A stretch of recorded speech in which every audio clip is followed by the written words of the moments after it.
नमस्कार, स्वागत है आप सभी का जनसत्य न्यूज पर। मैं हूं आपके साथ अनु सिंह। किसानों के आंदोलन में न सिर्फ पंजाब के बल्कि देश के अलग अलग हिस्सों से भी लोग आए हैं, जिनका ये मानना है कि सरकार उनका साथ नहीं दे रही, न ही विपक्ष का कोई नेता उनकी बात सुनने आया है।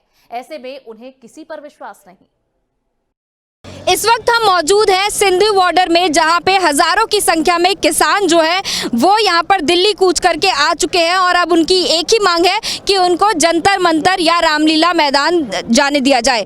तो ऐसे में हमारे साथ कुछ किसान और मौजूद है जो न सिर्फ पंजाब से बल्कि देश के अलग अलग राज्यों से आए हैं।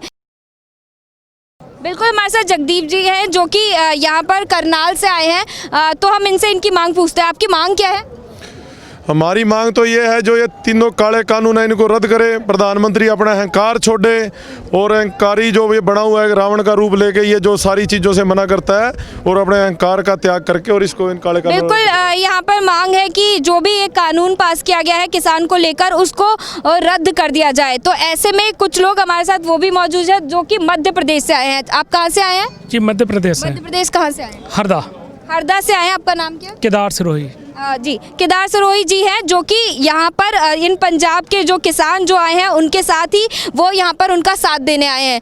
तो ऐसे में कुछ लोग ऐसे भी हैं जो आपके दल के बुराड़ी चले गए हैं, तो क्या उनसे आपकी बात नहीं हो पाई है? देखिए, पूरा देश आज सड़कों पर है। बुराड़ी तो यहाँ से 30-40 किलोमीटर दूर है। जो 2500-2600 किलोमीटर के जो इलाका है पूरा देश का किसानों वाला, सब जगह सड़कों पर आ गए हैं। मध्य प्रदेश में से आप अकेले आए हैं? आपके साथ और लोग? 3000 लोग मध्य प्रदेश से आए हुए हैं और सबका एक ही कहना है कि जो मोदी जी कहते थे कि मैं चौकीदार हूँ और किसान मालिक है, तो जो मालिक है वो अपने चौकीदार से बातचीत पूछने आए कि हम सब परेशान हैं, सुन क्यों नहीं रहे हो। तो बिल्कुल देखा आपने कि लगातार यहाँ पर हमें इस तरह की बात बताई जा रही थी कि सिर्फ पंजाब से किसान आए हैं, लेकिन ऐसा नहीं है। यहाँ पर आप देखिए कि हरियाणा करनाल से भी किसान आए हैं, इसके अलावा मध्य प्रदेश से भी आए हैं। हमें खुद इन्होंने बताया कि मध्य प्रदेश से भी 3000 के करीब लोग यहाँ पर आए हैं। तो ऐसे में सिर्फ लोगों को ये इस तरह से बताना कि सिर्फ यहाँ पर पंजाब से ही किसान आए हैं, आखिर क्यों उनको ही सिर्फ इससे परेशानी है, देश के बाकी किसानों को नहीं है, तो ये बिल्कुल गलत है और ये यहाँ पे साबित होता हुआ नजर आ रहा है। और यहाँ पे कुछ लोग ये भी बता रहे हैं कि अलग अलग जगहों से भी लोग आए हैं। और इसके अलावा हम बात करते हैं, यहाँ पर संदीप जी मौजूद है हमारे साथ। संदीप जी, आप हमें बताइए क्योंकि सरकार जो है वो ये कह रही है कि जो बिल पास हुआ है इससे किसान को फायदा होगा, उनको 1.5 गुना यहाँ पे फसलों का जो लागत है वो मिलेगी।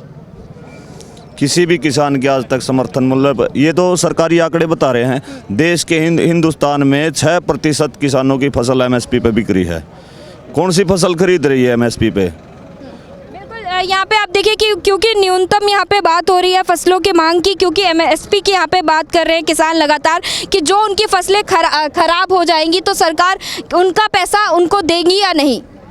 किसी भी फसल का, जो भी फसल खराब हो रही है, जो इन्होंने फसल बीमा योजना बनाई है, ये सिर्फ किसानों को लूटने के लिए बनाई गई है।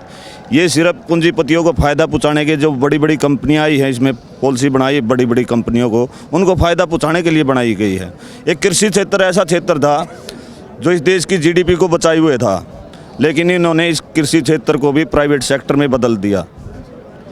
अब आप अंदाज़ा लगा लो, पिछली बार कर्नाटका में दाल पर स्टॉक सीमा हटा दी थी और वो दाल 250-300 रुपये किलो बिकी थी। किसान की तो जो भी फसल है उसको तो लूटा जा रहा है। तो अगर यहाँ पे सरकार जो है, क्योंकि आप इससे पहले पंजाब में, यहाँ पे पंजाब में किसान बैठे हुए थे, अब वो दिल्ली की और कूच कर गए हैं, तो ऐसे में क्योंकि अब सरकार ने पहले इजाज़त नहीं दी थी यहाँ पे दिल्ली बॉर्डर क्रॉस करने की, लेकिन अब दे दी है, तो ऐसे में एक जगह आपको मिल गई है वहाँ पे बैठने के लिए, तो आपको वहाँ पे बैठने से मतलब कि अगर आपकी बात सरकार तक नहीं जाएगी या फिर आप वहाँ पे बैठना क्यों नहीं चाहते, ये आप बताइए। जो सरकार ने रास्ते खोले हैं वो सरकार की मजबूरी हो चुकी थी, क्योंकि पूरे देश का किसान खड़ा हो चुका था। किसान हर बैरिकेड को तोड़ के दिल्ली की तरफ बढ़ रहा था। पंजाब से जो हमारे बड़ा भाई है पंजाब हरियाणा का, उसको रास्ता दिखाने के लिए, उसका रास्ता बनाने वाला सिर्फ हरियाणा था। बड़े भाई को पीछे पीछे रखा और छोटा भाई हर बैरिकेड को तोड़कर आंसू गैस के गोले, वाटर कैनल, लाठियाँ तक भी मारी इन्होंने, सड़कें खोद दी थी लंबी लंबी, हर दीवार को तोड़ करके किसान यहाँ पर पहुँचा है। और किसी भी कीमत पर ये जो किसान आए हुए हैं 6 महीने का तो राशन साथ में लेके आए हुए हैं। ये एक दिन की लड़ाई नहीं है। जब तक मोदी सरकार किसानों की मांग नहीं मानेगी तब तक किसान दिल्ली से वापस नहीं जाएगा और दिल्ली को चारों तरफ से ऐसे ही घेरे रखेगा। बिल्कुल। जी आपका नाम क्या है? मेरा नाम हर्षमान है जी। हर्षमान जी, बिल्कुल आप बताइए कि क्योंकि सरकार जो है कोई भी आपसे बात करने नहीं आया। अगर आप बात करें, क्योंकि कांग्रेस की ओर से राहुल गांधी लगातार ये ट्वीट कर रहे हैं कि किसानों की बात नहीं मानी जा रही, तो ऐसे में विपक्ष का कोई नेता आपसे बात करने आया? अभी तक तो कोई नहीं आया जी। उन्होंने तो सिर्फ ट्वीट ही किए हैं और उससे ना तो हमारा इलाज होएगा ना हमें उसकी आवश्यकता है।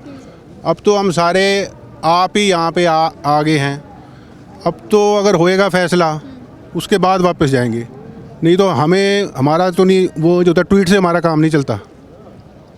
क्या सरकार, आपको लगता है कि सरकार की तरफ से कोई बातचीत की जाएगी? क्योंकि कृषि मंत्री ने अभी 2 दिन पहले हाल ही में कहा था कि वो किसानों से बातचीत करने की कोशिश कर रहे हैं, जो आपके नेता हैं। तो ऐसे में आपका कोई नेता आप नहीं है, ये हो सकता है कि आपका जो क्योंकि कुछ लोग जो है किसान में जो किसान है, आपका जो एक दल है वो बुराड़ी भी पहुँच चुका है, तो ऐसे में क्या नेता की कमी की वजह से आप लोग अलग अलग हो रहे हैं? ऐसा कुछ नहीं है जी। सारे इंडिया की 7 मेंबर की है कमेटी। अगर कोई इज्जतमान से बुलाएगा तो वो लोग जाएंगे, बात करेंगे।